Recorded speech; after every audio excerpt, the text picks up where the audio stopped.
প্রকল্পের পক্ষ থেকে। তাছাড়া প্রকল্পের কর্মীরা নিয়মিত পরামর্শ সহায়তা প্রদান করে থাকেন। উন্নত জাত, নিবিড় পরিচর্যা, প্রযুক্তির সঠিক প্রয়োগ এবং ভাগ্য পরিবর্তনের জন্য কৃষক কৃষানীদের অদম্য উৎসাহ এক্ষেত্রে সফলতাকে নিশ্চিত করেছে। একটি হিসেব করা যাক। একটি পিট তৈরি করতে খরচ হয় সর্বোচ্চ মাত্র 50 টাকা, আর প্রতিটি পিট থেকে অন্তত 200 থেকে 250 টাকার মিষ্টি কুমড়া উৎপাদন করা যায়।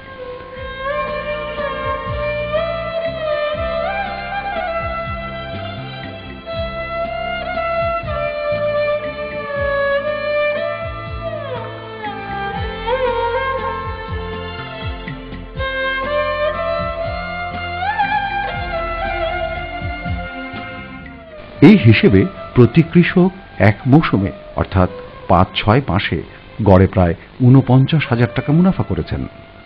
এফপিএফ সিঁড়ি প্রকল্পের আওতায় এখন এই অঞ্চলের 13টি উপজেলায় 36টি ইউনিয়নের 6,139 জন কৃষক যুক্ত হয়েছেন। তারা বছরে প্রায় 16,000 টন মিষ্টি কুমড়া উৎপাদন করতে পারবেন বলে আশা করা হচ্ছে। মিষ্টি কুমড়া চাষের সবচেয়ে বড় সুবিধা হল এটি বিপণন করা সুবিধাজনক, আবার দাম না পেলেও গ্রামীণ পদ্ধতিতেই দীর্ঘদিন সংরক্ষণ করা যায়। বর্ষার সময় এই কুমড়া বিক্রি করে নিজেদের খাদ্য নিরাপত্তাও নিশ্চিত করা যায়। চরের মানুষরা এখন তাদের খাদ্য তালিকায় মিষ্টি কুমড়াকে যুক্ত করেছেন, যা পারিবারিক পুষ্টি সরবরাহে গুরুত্বপূর্ণ ভূমিকা রাখছে। চরের মানুষরা এখন তাদের খাদ্য তালিকায় মিষ্টি কুমড়াকে যুক্ত করেছেন, যা পারিবারিক পুষ্টি সরবরাহে গুরুত্বপূর্ণ ভূমিকা রাখছে। আর এমনিভাবেই বদলে যাচ্ছে চরম অভাবী চরবাসী মানুষের জীবন। যে স্বপ্ন দিয়ে যাত্রা শুরু হয়েছিল তার কতটা পূরণ হলো?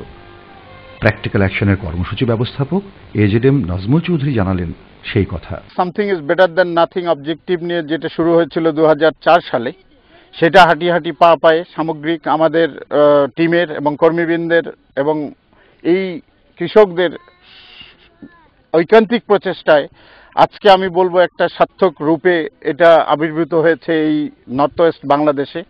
যেই গাইবান্ধার 11টা স্পটে 177 জন ফার্মার নিয়ে যে যাত্রা আমরা শুরু করেছিলাম, সেইটা আজকে 4টা ডিস্ট্রিক্টে 6,000 এবং আমার কাছে মনে হয় যে বিগত বছরের ফার্মারগুলোকে নিয়ে 10,000 জন এই কুমড়া চাষের সাথে সম্পৃক্ত এবং 11টা স্পট থেকে আজকে 83 অর্থাৎ 83টা স্পটে এটা বিস্তার লাভ করেছে। এবং যে স্বপ্নের কথা আমি বলেছিলাম যে হবে কি হবে না, কিন্তু আজকে 4-5 বছর পরে আমরা দেখছি যে এটা সঠিক বাস্তবায়ন সম্ভব। বালুচরে সবজি চাষ করতে গিয়ে নানা রকমের সমস্যায় পড়তে হচ্ছে উদ্যোক্তাদের এবং তারা নিজেরা তা যথাযথভাবে সমাধান করে সফলতাকে নিশ্চিত করেছেন। এক্ষেত্রে চ্যালেঞ্জগুলো কি সে বিষয়ে আমরা জানব প্র্যাকটিক্যাল অ্যাকশনের জেলা সমন্বয়কারী জনাব কামাল হোসেনের নিকট থেকে। মূল চ্যালেঞ্জ হলো আমাদের জমিতে প্রবেশাধিকার, পাহারা দেওয়া, বাজার ব্যবস্থাপনা এবং তাদের ভিতরে মিল মহব্বত থাকা। সেই জিনিসগুলো করার জন্য আমরা জমিতে যে ধরনের প্রবেশাধিকার পেয়েছি এটার একটা প্রাতিষ্ঠানিক রূপায়ণ দরকার। সেই জন্য আমাদের প্রতিষ্ঠান যারা আছে সরকারি এবং বেসরকারি পর্যায়ে তাদের ভিতরে সম্মিলিত এই ব্যাপারে যে হ্যাঁ, ভূমিহীন কৃষকরা এই শর্তে এই ধরনের বন্দোবস্ত পেতে পারে। যদি তাও না হয়, এই জমিওয়ালা যারা আছে তাদের সাথে শেয়ার ক্রপিংয়ে তাদের মানে খরচের টাকা আদান প্রদানের মাধ্যমে এই ধরনের একটা বিষয় আসবে। আর আমরা আশাবাদী এই জন্যই যে আমাদের যে এই 100 লোক অথবা এই যে 6,000 পরিবার 10,000 পরিবার যারা করছে, 2-3 জন করে পরিবার থেকে এটার দক্ষতা অর্জন করেছে আবাদের জন্য, বাজার ব্যবস্থাপনার জন্য।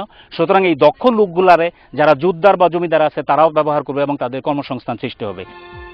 এই কার্যক্রমে যুক্ত আছে একাধিক স্থানীয় সংস্থা।